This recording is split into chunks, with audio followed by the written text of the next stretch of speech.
सुनिए, thermodynamics NCERT exercise के जो बचे हुए क्वेश्चन है वो करा रहा हूं मैं। 5.10 बचा हुआ है। क्वेश्चन है 10 डिग्री सेल्सियस वाटर है, लिक्विड वाटर को कितना हीट लगाएं कि वो -10 डिग्री सेल्सियस आइस में बदल जाए। क्वेश्चन समझ में? पानी में से हीट निकालनी पड़ेगी ना, एक तरह से उल्टी बात हो गई कि लिक्विड वाला पानी है, लिक्विड स्टेट में वाटर है, उसमें कितना हीट लगाएं कि वो -10 डिग्री सेल्सियस आइस में बन जाए। अगर तुमने 10 डिग्री सेल्सियस पानी रखा तो सीधे बर्फ बन जाएगी? नहीं बनेगी, स्टेप बाय स्टेप जाएगा ना। पहले बर्फ बनने के लिए वो अपनी स्टैंडर्ड स्टेट में जाएगा। स्टैंडर्ड स्टेट मतलब आइस कहां से बनना स्टार्ट होता है?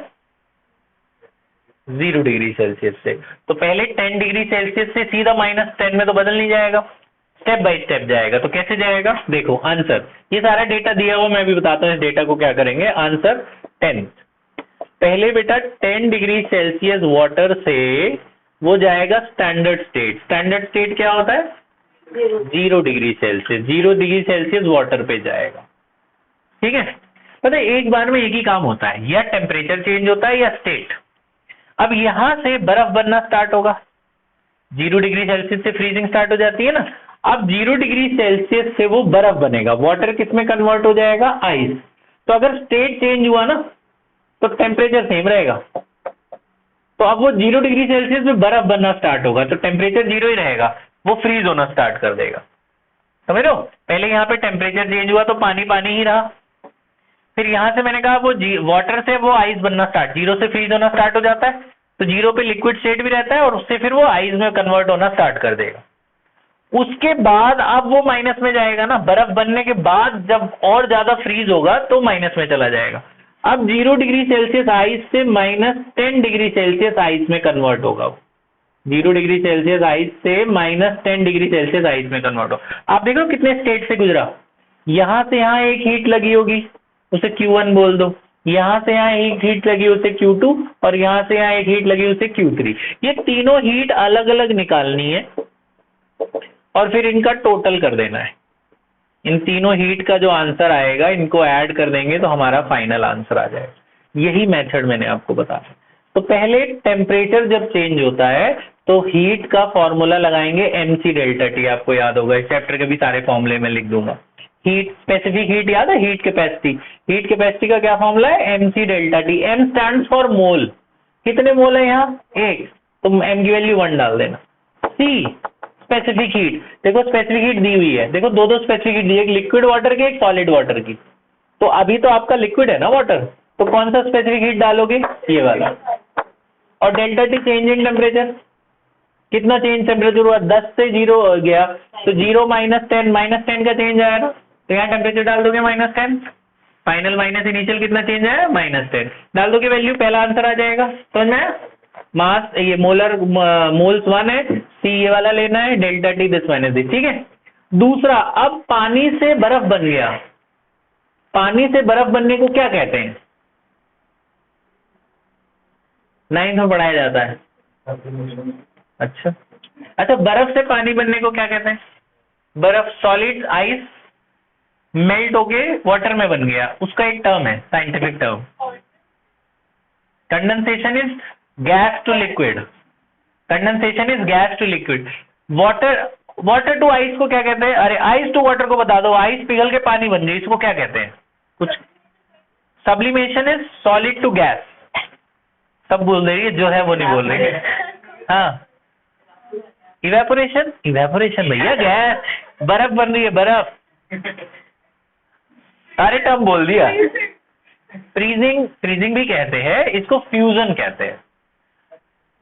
Gas to liquid is called fusion and liquid to gas is reverse of freeze. यहाँ पे लिक्विड से सॉलिड बन रहा है ना, ठीक है। लिक्विड से जब सॉलिड पिघलता है लिक्विड में, उसे फ्यूजन कहते हैं।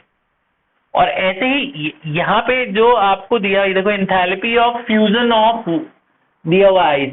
आइस का फ्यूजन कितना दिया हुआ है? 6 पॉइंट। ये पिघलने का दिया हुआ है, कितना दिया है? 6.03। आप तो उल्टा, ये पिघलने का दिया है, आप तो पानी से बर्फ बना रहे हो ना, तो उल्टा में कर रहे हो ना, तो उल्टा में साइन चेंज कर देना, -6.03। लेकिन ये किलो जूल है, मैंने जानबूझ के रखा क्योंकि बाकी सब जूल में है। तो किलो जूल को जूल में बदल लोगे, × 1000 और कर देना। ठीक है, ये जूल में बदल जाएगा। अरे बात समझ में, ये सेकंड निकालना ही नहीं पड़ा, सेकंड दिया हुआ है, बस थर्ड निकालना पड़ेगा। अब जब आइस से आइस और फर्दर फ्रीज हुआ, टेम्परेचर चेंज हुआ ना, जब जब टेम्परेचर चेंज हो यही फॉर्मूला लगेगा mc डेल्टा टी। m पता ही है 1, बेटा ध्यान यहाँ लगा लो, m कितना है 1।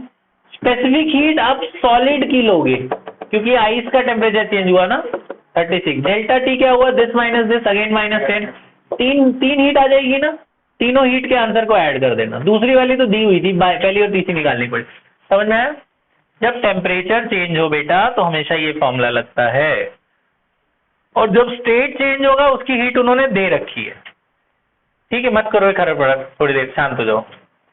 ये बात समझ में आ गई? अगला सुनो, कार्बन को बर्न किया गया, कार्बन को बर्न करते हैं तो क्या बनता है, कार्बन डाइऑक्साइड। तो इतनी हीट रिलीज हुई -393.5।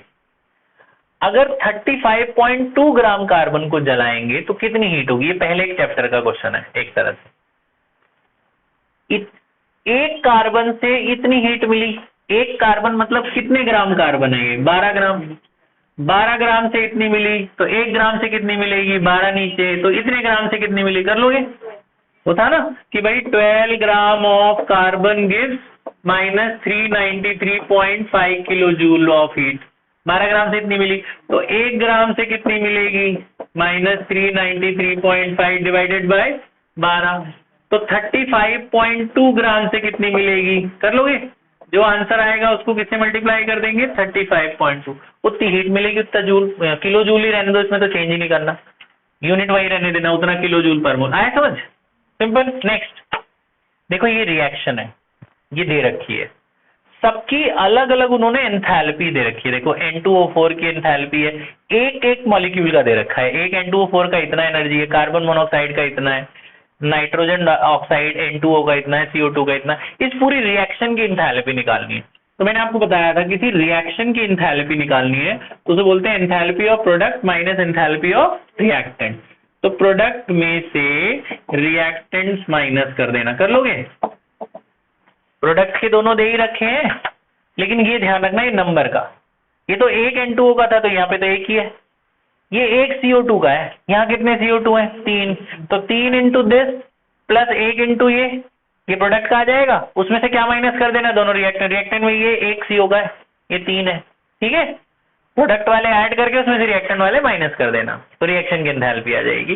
बस वो नंबर का ध्यान रखना है का, बस खत्म, इतना ही क्वेश्चन है, एंथैल्पी ऑफ रिएक्शन निकालनी, हो जाएगा। ये है इंपॉर्टेंट, इसलिए मैंने लिखा कि लास्ट इतना ही जगह बची है। देखो ऐसा है, ये बहुत अच्छा क्वेश्चन है, ध्यान से सुनना, ये हेस लॉ से ही रिलेटेड है। CCl4 is called carbon tetrachloride, 4 carbon है, 4 क्लोरीन है, कार्बन टेट्राक्लोराइड को तोड़ के एक कार्बन और 4 क्लोरीन मिले, ठीक है, बोला इसकी एंथैल्पी निकालो यूजिंग दिस डेटा। अब ये जो डेटा मैंने तुम्हारे लिए लिखा है ऐसे दिया नहीं है, ये मैंने आपको रिएक्शन के फॉर्म में लिख दी ना, सबकी एंथैल्पी दी हुई है अलग अलग, इन चारों को यूज करके इसकी एंथैल्पी निकालनी है।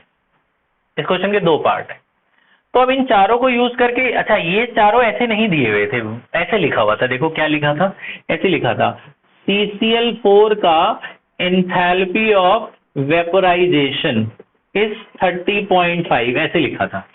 CCl4 का वेपोराइजेशन एंथैल्पी, वेपोराइजेशन, वेपर क्या होता है, लिक्विड से गैस, तो इसलिए देखो मैंने इसी CCl4 को लिक्विड से किस में बदल दिया, गैस में। उन्होंने ऐसे लिखा हुआ है, ऐसे नहीं लिखा, ये मैंने बदली है रिएक्शन, आप लोग भी बदल लेंगे। आए समझ में, वेपोराइजेशन मतलब लिक्विड से गैस।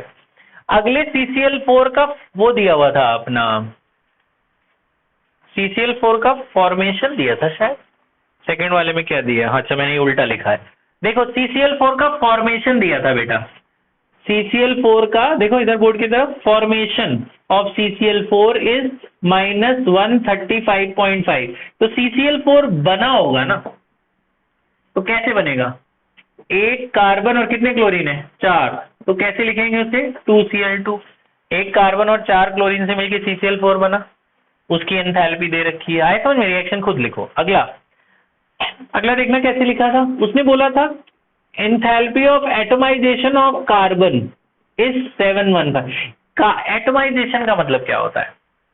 एटमाइजेशन का मतलब होता है मॉलिक्यूल से एटम बनना। अब कार्बन तो ऑलरेडी एटम है, तो कभी सिंगल एटम का दिया है तो उसको सॉलिड से गैस में बदलने को भी एटमाइजेशन कहते हैं। Enthalpy of atomisation of carbon दिया है तो आप क्या लिखेंगे? Carbon solid to carbon gas, ठीक है, उसकी एंथैल्पी दी हुई है। अगला, ये सारे ऐसे लिखे हुए जैसे मैं आपको बता रहा हूं, अभी आप पढ़ लेना क्वेश्चन को, पढ़ के तब ये खुद बनाना। अगला पता क्या दिया है? Cl2 का enthalpy of atomisation 242। Cl2 molecule है, तोड़ोगे तो क्या हो जाएंगे? दो अलग अलग Cl। तो देखो मैंने Cl2 को तोड़ के दो अलग अलग Cl लिख दिए। Cl2 को मैंने ब्रेक किया और क्या बने? दो अलग अलग Cl। उसकी एंथैल्पी दे रखी है 242, ठीक है। क्लास में चिंगम नहीं खाते, गंदी बात होती है ना। देखिए अब बेटा ये चारों रिएक्शंस को ऐड सब्ट्रैक्ट करके ये वाली लानी है। मैं आपको बस मेथड बता रहा हूं, आप खुद कर लेना। अभी देखो मेथड, आप इसको ना प्रोडक्ट से देख के करेंगे। ये ढक्कन इसका ढीला है, ढीला ढक्कन। देखो बोर्ड की तरफ, प्रोडक्ट को देखो। कार्बन गैस फॉर्म में किस में है इन चारों में से? थर्ड वाले में। ये अकेला है, तो यानी सबसे पहले इक्वेशन 3 यूज करेंगे। मैं ऐसे शॉर्ट में लिख रहा हूं इक्वेशन 3, क्योंकि कार्बन गैस इसी में, ठीक।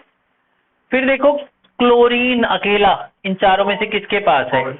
लेकिन उसके पास कितने क्लोरीन है? 4। हमारे पास कितने हैं?